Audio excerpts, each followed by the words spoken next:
Assalamualaikum di sana. Kembali lagi di channel Ron Sabali Sumatera Barat. Bagaimana kabarnya? Semoga selalu sehat dan dalam lindungan Allah Subhanahu wa taala. Pada role kali ini saya akan mengajak Nusana mengikuti perjalanan saya menaiki kereta bandara Minangkabau Express. Tujuan saya naik kereta bandara ini hanya untuk mengetahui serunya naik transportasi yang sedang jadi primadona di Kota Padang untuk saat ini. Sekalian mengajak anak-anak untuk mencoba naik kereta api karena mereka juga belum pernah mencoba naik kereta api.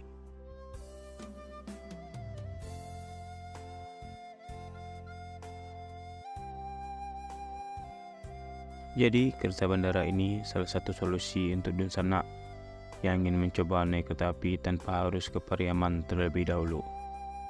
Otomatis memakan waktu yang tidak terlalu lama, sehingga lebih menghemat waktu Anda yang hanya ingin menikmati naik kereta api saja.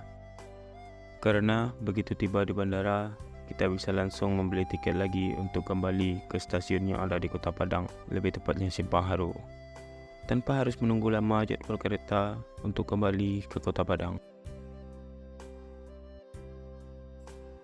Untuk harga tiket dari stasiun Padang Simpang Haru ini menuju bandara adalah Rp10.000 per orang. Kita hanya perlu menunjukkan KTP untuk membeli tiket dan nomor NIK untuk anak-anak.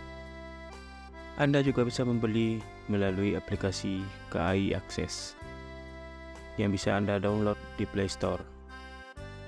Untuk mengetahui keseruan perjalanan saya, silakan langsung tonton saja videonya.